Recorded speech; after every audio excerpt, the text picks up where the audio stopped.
في قرية متواضعة وبعيدة كان في ختيارة زي ختيارياتنا، كانت هي اللي شايلة الأسرة وتقوم على خدمتها. وكانت هاي الختيارة كل يوم لما تخبز هالخبزات تطلع الرغيف على جنب وتحطه على طرف الشباك، حتى أي واحد مارق محتاج يأخذ هالرغيف ويأكله. وفعلا كان كل يوم يمرق رجال ختيار كبير بالعمر وأحدب، وكان يأخذ الرغيف ويحكي جملة واحدة، كان يقول: الشر اللي بتقدمه بضل معك، والخير اللي بتقدمه برجع إلك. ويروح. وكل يوم على هالحالة. الختيارة هاي تضايقت منه انه هالرجال بيجي باخذ رغيف الخبز ودائما بيحكي نفس الجملة: الشر اللي بتقدمه بضل معك والخير اللي بتقدمه برجع إلك.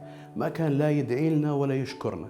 فيوم من كثر ما تضايقت قررت انها تتخلص من هذا الرجال الأحدب، فقررت انها تحط سم في الخبز. وفعلا حطت السم وبلشت بدها تحطه عند طرف الشباك.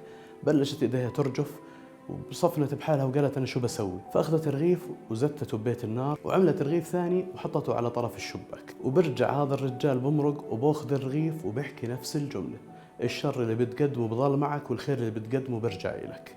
وبسحب حاله وبروح بدون ما يعرف انه حارق راس الختيارة. المهم هذه الختيارة بالليل وكالعادة بتقعد وبتدعي لابنها اللي غايب عنها من سنين وما بتعرف عنه اي شيء. والغريب انه بنفس اليوم اللي الختيارة تخلصت فيه من الرغيف اللي كانت حاطة فيه السم، بنفس هذا اليوم بدق باب بيتها، بتفتح بتلاقي ابنها قدامها، بس ابنها بيكون بهيئة سيئة جدا، أواعيه مقطعة وهالك الجوع والتعب. فقبل ما تسأله شو صاير معك قال لها: والله يا أمي أنا وصولي إلك وشوفتك معجزة. وبلش يشرح لها القصة. قال لها: أنا على بعد أميال انقطعت فيه السبل وما معي لا مصاري ولا أكل، ربك بيسر لي ختيار أحدب ماشي من جنبي، فبترجاه وبقول له: يا حجي بس بدي أي إشي آكله عشان أقدر أوقف على رجلي.